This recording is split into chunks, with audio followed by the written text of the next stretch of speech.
Isang magandang umaga po, isang magandang Lunes po sa ating lahat, mga kapatid at mga kaibigan. Bago po natin panoorin ang latest update tungkol kay Epifanio Labrador, tabayaan po ninyong i-shoutout po natin ang mga kapatid at ating mga kaibigan. Kung sakali magkamali po ako ng pagbigkas sa inyong mga pangalan, pagpasensyahan na po mga kapatid. Shoutout po kay kapatid na Raimundo Danque Sr., lokal ng Bagong Baryo, Pandi, Bulacan, at siya rin po ang Pangulo ng Buklod sa kanilang lokal. Kapatid na Mariette Rojas Alulod, lokal ng Kasiguran, Distrito ng Aurora. Kapatid na Efren Versosa Fernandez, lokal ng Tagudin, Distrito ng Alaminos City, Pangasinan. Kay Boyamo TV, lokal po ng Magsaysay, Distrito po ng Romblon.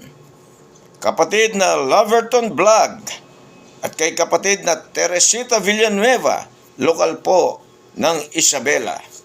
Kapatid na Marilo Libantino, lokal po ng Urbis Tondo, Distrito po ng San Carlos City, Pangasinan. Kapatid na Lenzy Mahinay, lokal po ng Pasong Kamachile, Distrito ng Cavite South.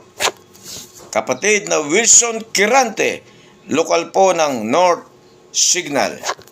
Kapatid na Arman Arancilio, lokal po ng Paraiso, Distrito po ng Rizal. Kay kapatid na Eusebio Parado, lokal po ng Palo, Leyte. Kapatid na Trel Concepcion, lokal po ng Libon, Distrito po ng Albay. Kay kapatid na Marisa Amor, lokal po ng Samar. Kay kapatid na Lito Nicol, lokal po ng Angono, Rizal East. Kapatid na Daniel Arlantico, mula po sa Zambales South. Kapatid na Emma Carpio Francisco, mula po sa Aklan.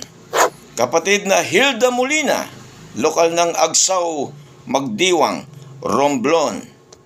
Kapatid na Adelaida Laguerta, lokal po ng Parang Pagbilao, Quezon District ng Quezon West. Kapatid na Vernice Marceli, lokal po ng Batangas City.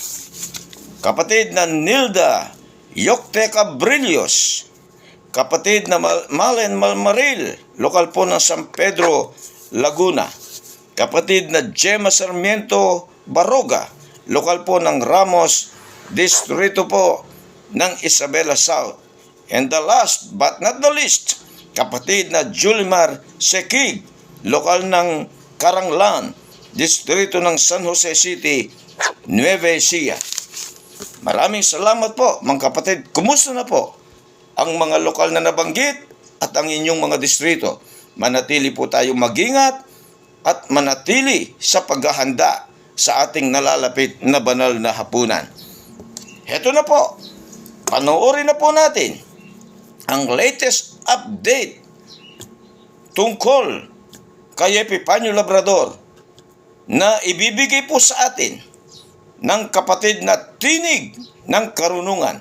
Panoorin po natin ng schedule ng Office of the Prosecutor, na kung saan doon sa pagtawag na yon, inanyayahan doon yung kapatid po natin na complainant. Ganon din, inanyayahan din si Epifanio Labrador na inirereklamo. Dumating yung araw na hinihintay ng ating kapatid. Nagtungo siya napakaaga doon sa Office of the Prosecutor. Nag-send pa ng picture, makikita nyo sa screen. Ngayon, nung nandun na sila, maaga pa kesa sa itinakdang oras, walang Epifanio Labrador. Buong araw, walang Epifanio Labrador na lumabas. Ni anino ni Labrador, hindi nakita doon. Kaya nga, talagang mapapatunayan na yung Epifanio Labrador, naging Epifania Labrading na. Narinig po ninyo mga kapatid, hindi sumipot, hindi dumating ang matapang na Epifanio Labrador. Ang tunay na matapang, naninindigan sa sinasabi. Ang tunay na matapang, hinaharap ang katotohanan. Kaya Epifanio Labrador, may pagkakataon ka pa magbago. Isuko mo ang sarili mo. Tindigan mo ang mga sinasabi mo. Humingi ka ng tawad. Aminin mo lahat ng ginawa mong paninira, panuniligsa sa Iglesia ni Cristo at sa aming pinakamamahal na tagapamahalang pangkalahatan. May pagkakataon ka pa magbago.